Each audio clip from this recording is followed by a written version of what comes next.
Vous n'avez pas réellement besoin d'interpréter la Bible. Lisez-la tout simplement et contentez-vous de faire ce qu'elle dit. Beaucoup de gens cherchent sans cesse à innover, à découvrir de nouvelles choses dans la Bible. Alors parfois, ils étudient les Écritures pour essayer de découvrir des mystères que personne n'a encore jamais découverts. Tout cela pour pouvoir dire « Ah, c'est moi l'expert ». Mais on n'étudie pas la Bible uniquement pour devenir le plus grand expert. Nous étudions la Bible pour comprendre la Sainte Bible. Alors, face à cela, que devrions-nous faire concrètement?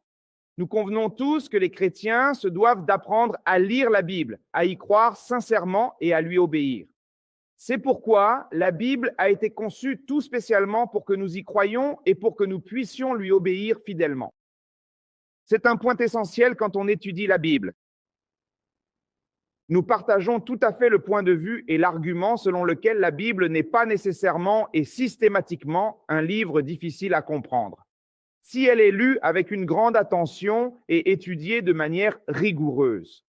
Voyez-vous, la Bible doit être lue correctement et elle doit être étudiée avec beaucoup de soin. Sinon, certains liront les Écritures et feront leurs propres analogies, leurs propres interprétations personnelles et parfois même erronées, leurs propres interprétations personnelles et leurs propres applications. Et quand on développe une application, on finit par faire ce qu'on appelle de l'exégèse biblique, c'est-à-dire qu'on projette sur le texte notre propre point de vue subjectif. C'est pourquoi je dois vraiment faire attention à préciser lors d'une application biblique, écoutez, ce n'est pas la Bible elle-même qui dit ça, c'est simplement une analogie personnelle, c'est ma propre vision biblique. Puisque la Bible ne le mentionne pas explicitement et que vous souhaitez faire une application qu'elle ne précise pas. Il est crucial de bien souligner que c'est votre vision personnelle et non celle des Écritures. Car la Bible ne dit pas exactement ce que vous affirmez, même si vous pouvez tout à fait faire votre application dans un contexte biblique. Par exemple, j'ai vu énormément de gens prêcher longuement sur les 7 plongeons successifs de Naaman. Et ils s'efforcent de donner des noms symboliques à chacun de ces plongeons. Ils disent que le premier plongeon est celui de l'humiliation, le deuxième plongeon, celui de la reconnaissance, le troisième plongeon, et ainsi de suite. Quand ils arrivent au dernier plongeon, c'est celui de la victoire. Et là, Naaman s'est relevé guéri. Alors, est-ce que les gens donnent de mauvais noms? Non, tant que nous précisons que cette affirmation vient de nous. J'ai déjà vu quelqu'un prêcher sur les 4 amis qui ont porté le paralytique pour le déposer sur le toit. Alors, il donne un nom. Ces fidèles amis étaient guidés par la foi, puis par la compassion. Et ils continuent encore aujourd'hui à donner des noms. Ils en trouvent finalement 4 et prêchent avec ferveur sur l'histoire de ces 4 hommes. Ça ne veut pas dire que c'était le nom de ces gars-là. Mais c'est ce qu'on appelle l'exégèse biblique. C'est insérer dans le texte ce qui n'est pas dit, tout en y ajoutant la vision propre de celui qui l'interprète. Il existe certains passages et textes dans la Bible ou plutôt, il y a des textes dans la Bible qu'il n'est pas de notre ressort personnel d'interpréter, car ils sont déjà tout à fait clairs, ils sont déjà littéralement interprétés. Comme nous pouvons le lire dans l'Épître aux Philippiens, au chapitre 2, verset 14, « Faites toutes choses sans murmure ni contestation. » Ce texte n'a rien à interpréter. Ce passage a déjà été expliqué de manière exégétique. Il est également expliqué d'un point de vue purement herméneutique. Il n'y a donc absolument aucune raison valable de spéculer sur ce texte pour tenter d'y trouver quelque chose de nouveau. S'il est déjà suffisamment explicite par lui-même, alors il n'y a plus rien à ajouter.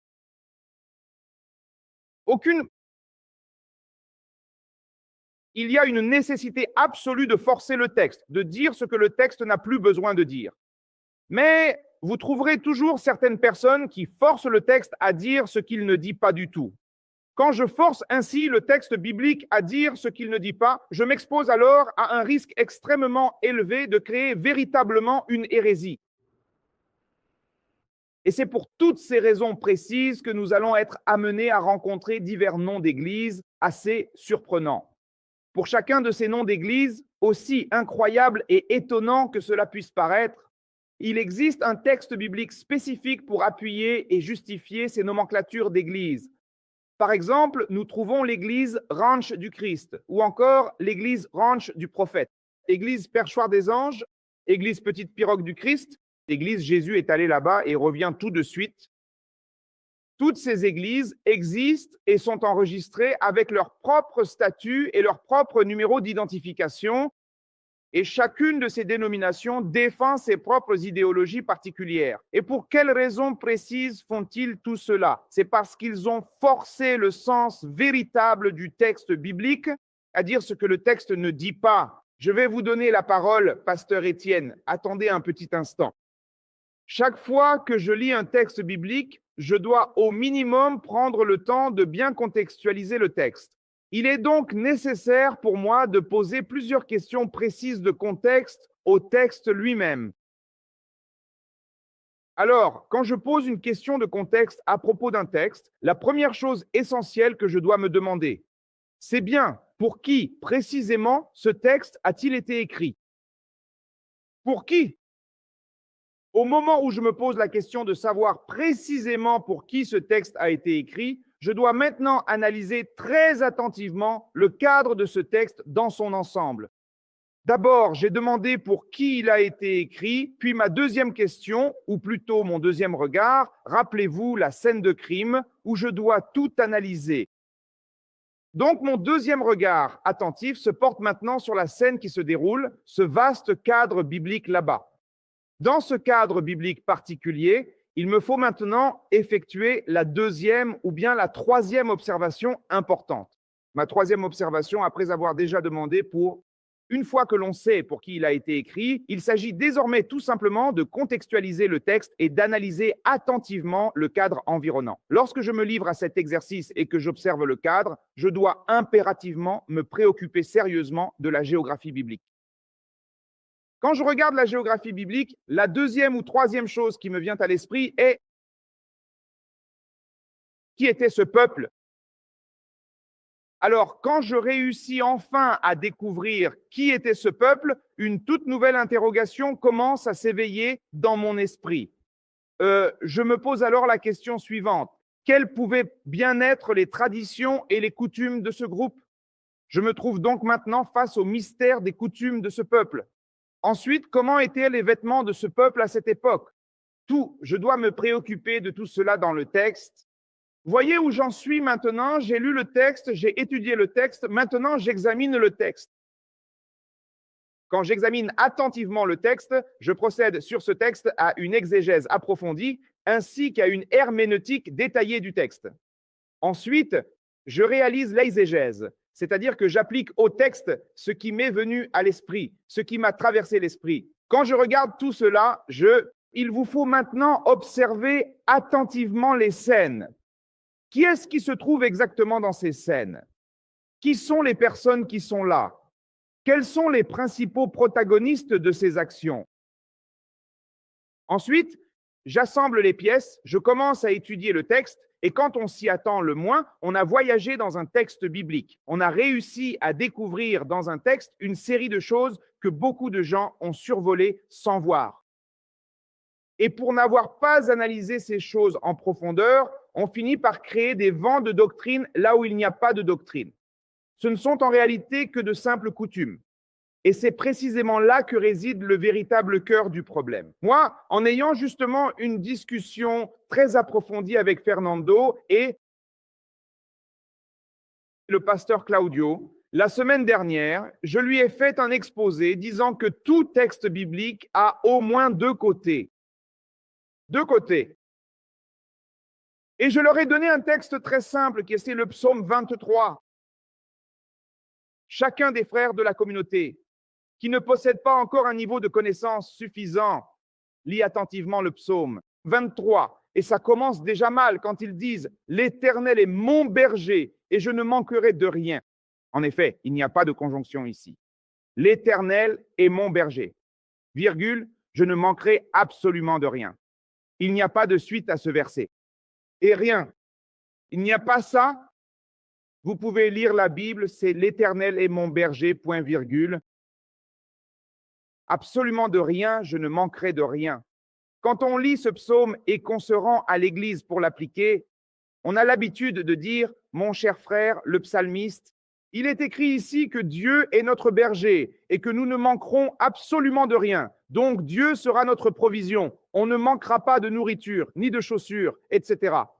C'est une application très directe et brute du texte. C'est ce que tout le monde voit. Quel est l'autre côté du psaume? Psaume 23. L'Éternel est véritablement mon berger. Je ne manquerai jamais de persécuteurs. Je ne manquerai pas non plus d'affliction, de lutte, ni de problèmes divers. Je ne manquerai pas d'angoisse profonde. Mais dans toutes ces épreuves difficiles, vous êtes bien plus que vainqueurs par celui qui vous a aimé le tout premier. On peut lire le psaume 23 pour parler de choses négatives et positives. À présent, je vais m'efforcer de contextualiser le psaume 23. Je dois donc procéder à une analyse approfondie et détaillée du psaume 23 au moment où il a été initialement rédigé. Quelle est la raison? Psaume 23, je dois maintenant étudier que c'est un psaume de David. C'est ici le tout premier psaume que le roi David a écrit. À cette époque, David n'avait pas encore beaucoup d'expérience et il va composer le célèbre psaume 23. Il se place humblement comme une petite brebis, car il savait parfaitement comment s'occuper des brebis. Alors il écrit ce psaume 23, il se positionne comme une brebis et il déclare avec foi, « L'Éternel est mon berger, je ne manquerai jamais de rien ».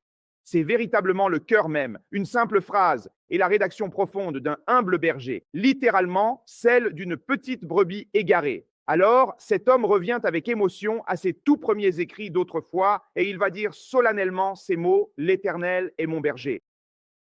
Est mon berger, je ne manquerai de rien ». Mes amis, il y a un arrière-plan vraiment si puissant derrière ce texte que les gens disent, quand on n'a plus rien à prêcher, on lit le psaume 23. Erreur. Dans le psaume 23, il y a assez de messages pour prêcher toute l'année et il manquera encore des jours et des heures. Car ce qui se cache en arrière-plan de ce psaume 23, si l'on s'arrête pour analyser ce que dit le psaume 23, écoutez.